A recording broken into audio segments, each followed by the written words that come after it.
नमस्कार साथियों, आज एक बहुत ही जरूरी प्रकरण को लेकर, संवेदनशील प्रकरण को लेकर आपके सामने उपस्थित हुई हूं और आप खुद हतप्रभ रह जाएंगे और खुद सोचने पर मजबूर हो जाएंगे कि उत्तराखंड के अंदर सर्कस चल रहा है, तमाशा चल रहा है, कोई नौटंकी चल रही है या सरकार चल रही है।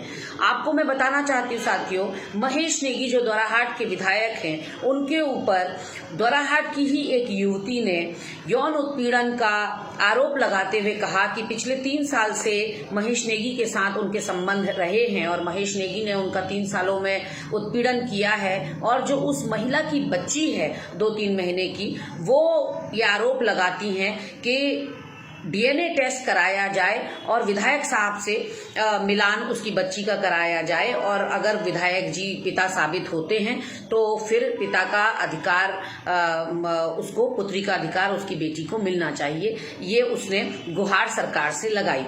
आपको मैं बताना चाहती हूँ साथियों, ये 14 अगस्त का प्रकरण है और आज आप तारीख देख लीजिए क्या है, 17 नवंबर चल रहा है। इन पूरे महीनों के बीच में तारीख पर तारीख बदलती चली गई, उस महिला को न्याय नहीं मिला, उल्टा उसका मानसिक शोषण होता रहा। शारीरिक शोषण तो पहले ही हो चुका है, अब मानसिक शोषण यहाँ पर सरकार के द्वारा किस तरह से किया गया वो मैं आपको बताना चाहती हूँ कि इस दरमियान सारे आरोप सिद्ध हो गए।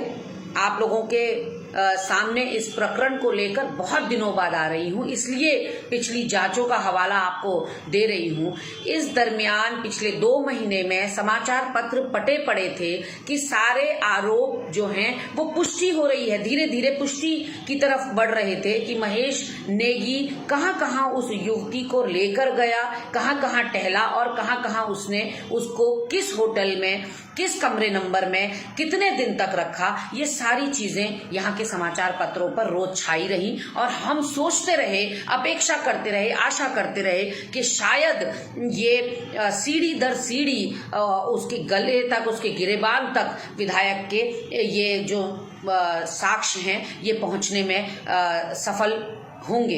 और पुलिस प्रशासन का भी हमें लगा कि अब क्योंकि साक्ष्य मौजूद हैं, गवाह मौजूद हैं, होटल पता चल चुके हैं वो कहां कहां क्या क्या किया गया और पुष्टि हो चुकी थी कि हाँ उनके संबंध आपस में थे, तो ऐसे में लगा कि भाजपा संगठन भी या तो अपने विधायक साहब को कोई दंडनात्मक कार्रवाई उनके ऊपर करेगा और विधानसभा अध्यक्ष की तरफ से ये लगा कि वो शायद उनका जो सदस्यता है विधानसभा की उनको निलंबित करेंगे, निष्कासित करेंगे सदस्यता से। लेकिन ऐसा कुछ देखने में नहीं आया साथियों। विधायक साहब आज भी विधायक महोदय हैं और जिस तरह से कल एक बड़ा घटनाक्रम हुआ और उस महिला को ही आरोपी सिद्ध करते हुए चार्जशीट दाखिल की गई पुलिस प्रशासन की ओर से हाईकोर्ट में, वो अपने आप में चौंकाने वाली थी। और आज मात्र 15-16 घंटे के अंदर ये पता चल रहा है कि पुलिस प्रशासन ने वो चार्जशीट विड्रॉ कर ली है, वापस ले ली है और जो प्रकरण है, जो जांच है वो पौड़ी के महिला थाने में, श्रीनगर के महिला थाने में उसका ट्रांसफर कर दिया है केस का।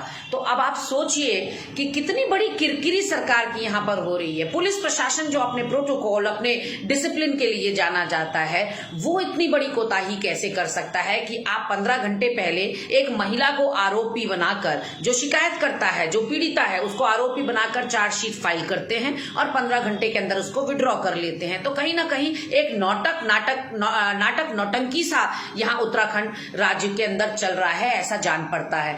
मैं सवाल पूछना चाहती हूँ त्रिवेंद्र रावत जी से कि आपकी चुप्पी के मायने क्या हैं। मैं सवाल पूछना चाहती हूँ विधानसभा अध्यक्ष प्रेमचंद अग्रवाल जी से, आपकी चुप्पी के मायने क्या है। मैं सवाल पूछना चाहती हूँ बंशीधर भगत जी से, आप लोग जो सत्ताधारी दल के लोग हैं, आपके घर में भी बहन बेटियां होंगी, क्या ऐसे असामाजिक तत्वों को, क्या ऐसे यौन उत्पीड़न करने वाले व्यक्तियों को समाज में उनकी कोई जगह होनी चाहिए? कम से कम उनका संरक्षण किया जाना चाहिए, उनका सत्कार होना चाहिए, उनको विधायक रहने का अधिकार होना चाहिए।